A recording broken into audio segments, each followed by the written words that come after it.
everyone. I'm Kristen Schrammel-Block, and thank you for joining us today to discuss information and resources that address the early intervention family outcomes. Today, we're discussing the family outcome of having support systems. So just as a reminder, the goal of early intervention is to enable families to care for their children and have the resources, including support systems, that they need in order to participate in family and community activities. The family outcomes survey that we use in Illinois helped to guide the format of this presentation, and I have framed our discussion in two ways. So what family support might look like for some families and how participating in early intervention may help you think about and use your support systems. So just as a reminder, this session is being recorded so it can be viewed later. So let's get started by talking about what support systems might look like for some families. So support systems might be those individuals or let's say network of individuals you're connected with prior to the birth of your child or participating in early intervention. So these individuals may be family members, close friends, neighbors, work friends, or people from your religious or spiritual circles. Support systems may also entail new relationships you have developed with individuals since participating in early intervention or because of your child. So for instance, those people might include the parents that you meet at the park, friends that you've made from childcare, early intervention, or medical professionals, or other families you've met from disability-specific organizations and events. And now with social media, that has really allowed us to connect with other caregivers and resources online, really expanding our traditional view of support systems. So naturally, after having my son, some of my relationships in my life strengthened and new relationships developed, including relationships with early intervention professionals. So that said, your support systems may change over time. Some relationships and support networks may stay the same throughout the course of your life, while others may change as your circumstances change. So some examples of, circumstances might be the birth of a child, right? Since participating in early intervention, maybe moving to a new neighborhood or enrolling your child in a new childcare center, or even transitioning to preschool. So these life events provide opportunities to expand your network of support to meet your family's ever-changing needs. So think of your support system really as your village of people. So support can mean different things to different people.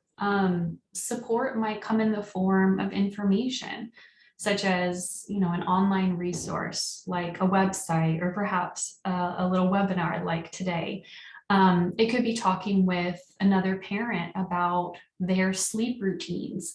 It could be talking with a doctor about a medical diagnosis, or even brainstorming new developmental strategies with your EI team to encourage your child's participation and, let's say, mealtime.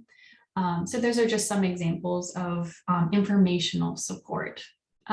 Support might also be emotional, meaning that you have people in your life who listen to you, who care about you, and most importantly, can relate to you.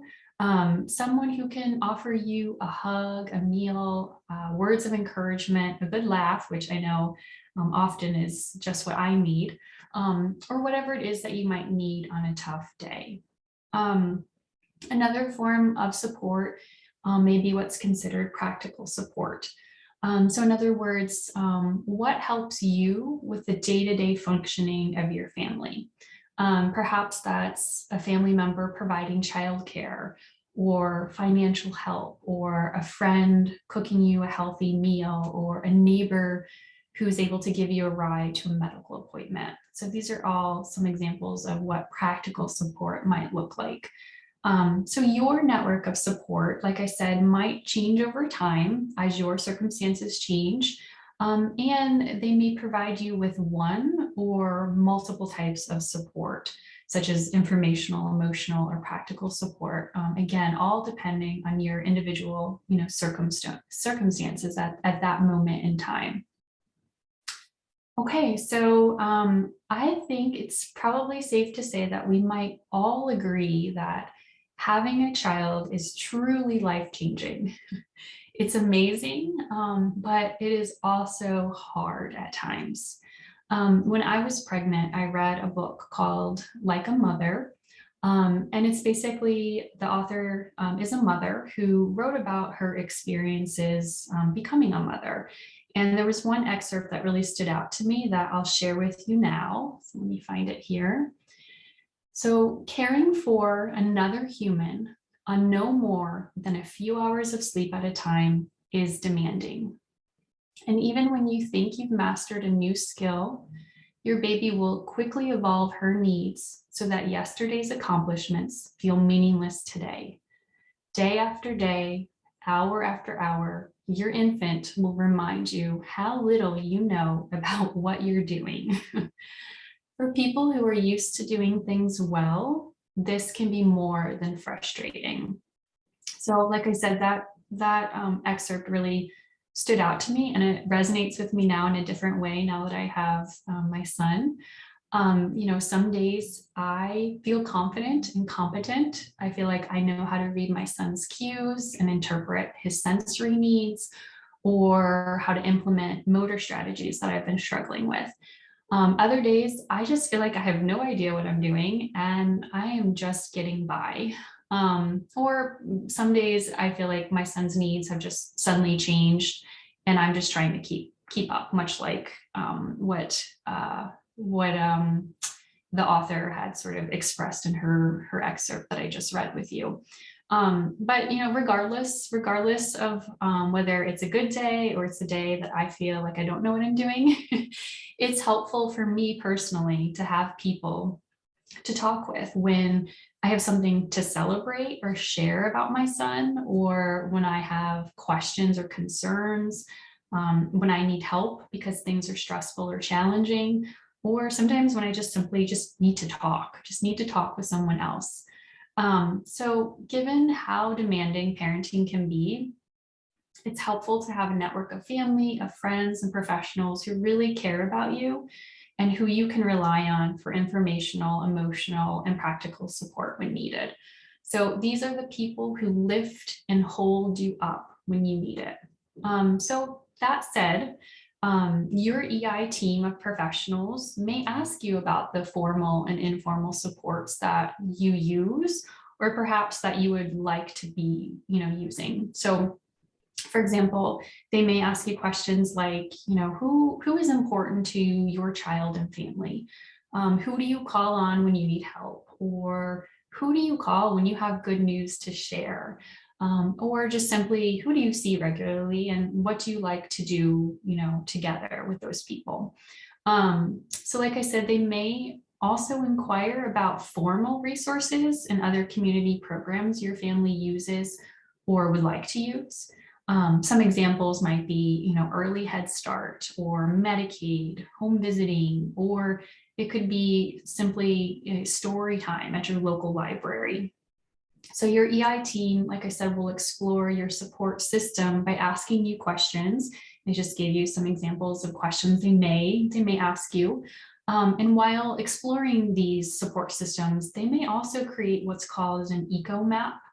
And EcoMaps are basically like a visual drawing or depiction of your support system. And there's a really great resource at the end of this presentation about EcoMaps if you're interested. So be sure to check that out if you're interested. Okay, so having support systems might entail talking with others, including family and friends, about your child's needs. As caregivers, you may navigate these interactions with close family, with friends, and even community members about your concerns for your child, about your child's needs, their interests, their strengths, and even the services or therapies that you're receiving. So that said, the more your support system understands about your family and your child, ideally, the more appropriate care or help they can offer you, whether that be informational, emotional, or practical support. Sometimes you may initiate these conversations with family and friends, and it might just feel good or feel therapeutic to talk to others about your child and experiences. While at other times, family, friends, or even strangers might ask you directly about your child, which might feel unexpected to some people. For instance, you might hear, I'm sure everything is fine. They'll be fine. Don't you worry. Or, why does a baby need physical therapy? Like, what do you do in physical therapy? Or why is your child misbehaving? Can't you do something about that? If this is, something that you experience and would like help with, your EI team can help you navigate these conversations, again, with family, friends, or like I said, it could be strangers or community members. EI professionals, depending on your situation, might help you come up with a general sort of script for talking to others about your child, or your EI team could potentially help you navigate a discussion with one particular family if that's relevant to your individual situation.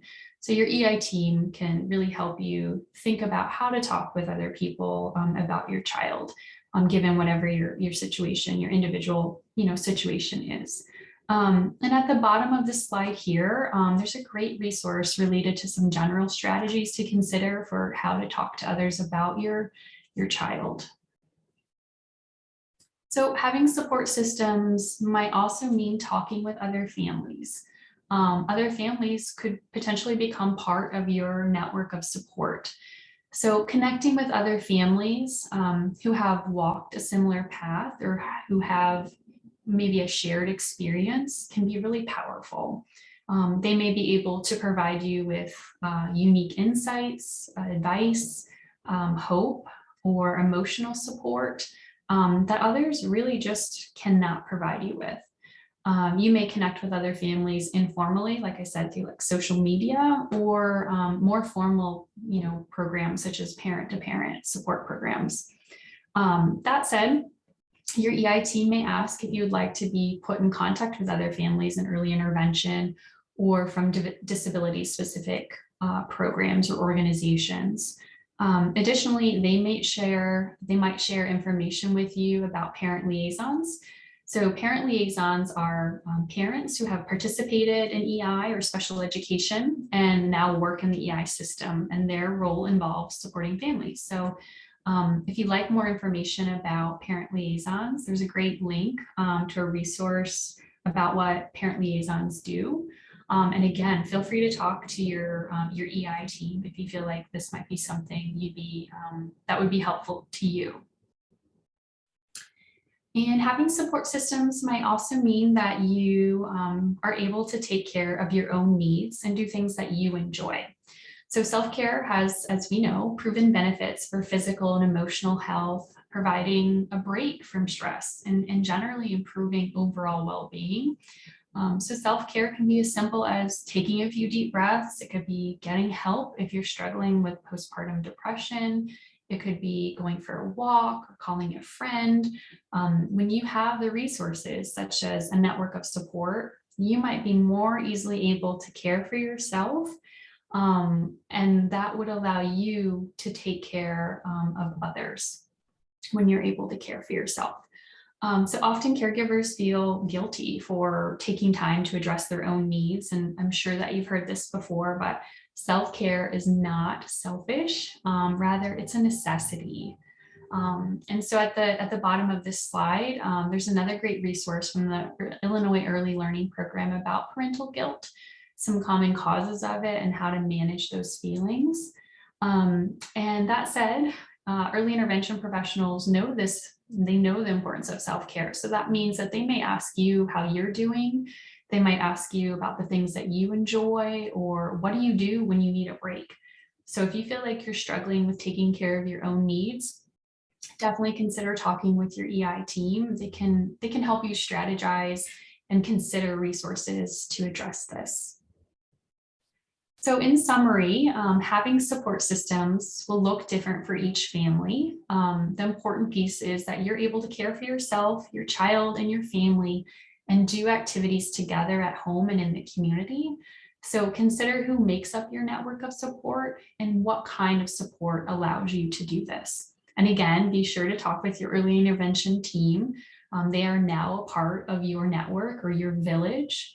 And they can help you think about and use your current resources and access new supports as needed. There are additional resources here. Most of them I mentioned throughout the presentation today, but not all of them. So be sure to check those out. And of course, check out the Family Resource Center on Disabilities, Early Choices, the Early Intervention Clearinghouse, and Family Matters for additional information related to the early intervention family outcomes. Again, because this session was recorded, please feel free to share it with other families who you know who might be interested in the content of today's session. And our last family outcome session in this series will be May 5th at 12:30 Central, and it will focus on outcome 5, accessing the community. So spread the word, and we hope to see you then. And thank you again for being here today.